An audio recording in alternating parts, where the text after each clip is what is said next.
हम पढ़ेंगे सरदार वल्लभ भाई पटेल की बायोग्राफी, जो कि आज इनके जन्म दिवस पर हम पढ़ेंगे। इनका जन्म कब हुआ था? जन्म हुआ था 31 अक्टूबर 1875।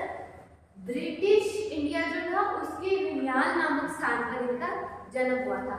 ये बचपन से बहुत स्ट्रॉन्ग रहे थे। इनके पिता का नाम था जावेद भाई पटेल।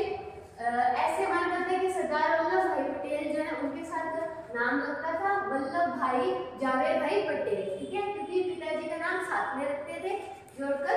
तो और इनकी माता का नाम है लाडली, ठीक है। ये कुल 6 भाई बहन थे और चौथे नंबर के जो बच्चे थे वो थे पटेल, मतलब अपने माँ बाप की चौथी संतान पटेल थी।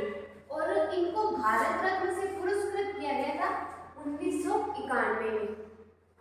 पटेल जो है, पटेल आज जो भारत है, मतलब कि जो भारत आज हमें मिला है, जोड़ा गया है, वो इन्हीं की देन है। इन्होंने भारत को एक किया था, मतलब 365 जो रियासतें थी उन सभी को एक किया था और हमें आज स्वर्णिम भारत, सोने की चिड़िया जो भारत, वो प्राप्त हुआ।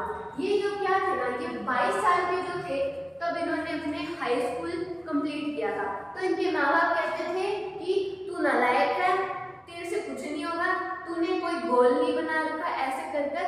तो इन्होंने क्या किया, ये बैरिस्टर का सपना था इनका कि मैं बैरिस्टर बनूंगा। तो ये बैरिस्टर की पढ़ाई के लिए अपने परिवार को छोड़कर एक बार इंग्लैंड चले गए और इन्होंने वहीं पर ही सारी पढ़ाई अपनी पूरी की। और कहते हैं कि 2 साल में इन्होंने एग्जाम क्लियर भी कर लिया। और इंग्लैंड के जो लोग थे, वहाँ के जो थे, वो कहते थे कि आप यहीं पर रहिए, यहीं पर आपको नौकरी दी जाएगी, परंतु इन्होंने इंग्लैंड में रहना नापसंद किया और वापस भारत लौट आए। और ऐसे ऐसे चलते चलते इन्होंने काफ़ी अच्छे से ये आगे, जब इन्होंने वकील का कार्य बहुत अच्छे से किया, बहुत ईमानदार रहे। और कहते हैं 1917 में ना इनका ना ध्यान गया राजनीति की तरफ। जब इनका ध्यान राजनीति की तरफ गया तब इन्होंने ना अहमदाबाद से कमिश्नर का चुनाव लड़ा और वहां पर जीत भी गए, क्योंकि ये बहुत स्ट्रॉन्ग थे और इनका दिमाग बहुत तेज था। तो इन्होंने अहमदाबाद में कमिश्नर का चुनाव जीत लिया।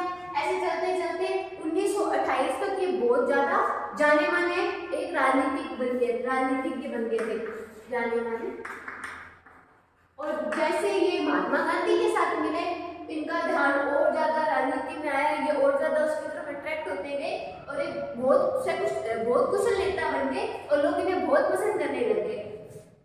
फिर इन्होंने सत्याग्रह आंदोलन में है ना भाग, जो मजदूरों से टैक्स वसूला जाता था, उसमें इन्होंने भाग लिया और सत्याग्रह में भाग लिया। तो सत्याग्रह जो आंदोलन था उसमें जो किसान थे ना, उन्होंने इन्हें सरदार की उपाधि दी, इसलिए सरदार वल्लभ भाई पटेल का नाम पड़ गया, ठीक है। सरदार वल्लभ भाई पटेल की मृत्यु जो हुई थी ना, वो हुई थी 15 दिसंबर 1950 को। इन्हें हार्ट अटैक आ गया था।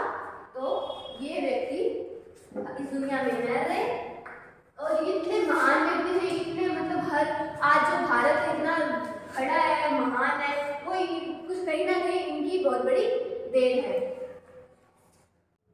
फिर है ना, जैसे ये इन्हें जाने वाले व्यक्ति बन गए। फिर जो अंग्रेज थे ना, उन्होंने इनको 9 अगस्त 1942 को है ना जेल में डाल दिया था, मतलब पकड़ कर ले गए थे जेल में, 3 साल के लिए जेल में डाल दिया था। जब ये छूटे वहां से, उसके कुछ समय बाद देश आजाद होने ही वाला था। तो जो देश आजाद हो गया था तब प्रधानमंत्री जो हमारे नेहरू जी बने थे, पर जो डेप्टी पीएम यानी जिसको उप प्रधानमंत्री कहा जाता है, वो बने थे सरदार वल्लभ भाई पटेल। यदि आप प्रधानमंत्री के गए हुए हैं या वो वहाँ पर उपलब्ध नहीं हो सकते हैं, तो उस उपलब्ध में जो उप प्रधानमंत्री है वो सारा कार्यभार संभालता है, इसलिए ये बन गए थे। और उसके बाद धीरे धीरे इन्होंने अपना नाम बहुत ऊंचा किया और 1991 में मृत्युपरांत में भारत रत्न से सम्मानित किया गया था। स्टैचू ऑफ यूनिटी आप सभी को पता है सबसे बड़ी है और वो है गुजरात में। और उसकी जो तिथि है, मतलब जब वो ओपन हुई थी वो तो है 31 अक्टूबर 2018, पर जब से मंजूरी वगैरह मिल गई थी और वो है 2013। ये दोनों पूछी जाती हैं। मैं बता देती हूँ, 31 अक्टूबर 2013 और ओपन ये हुई थी 2018, 31 अक्टूबर 2018। ठीक है, तो आज के लिए इतना ही। धन्यवाद।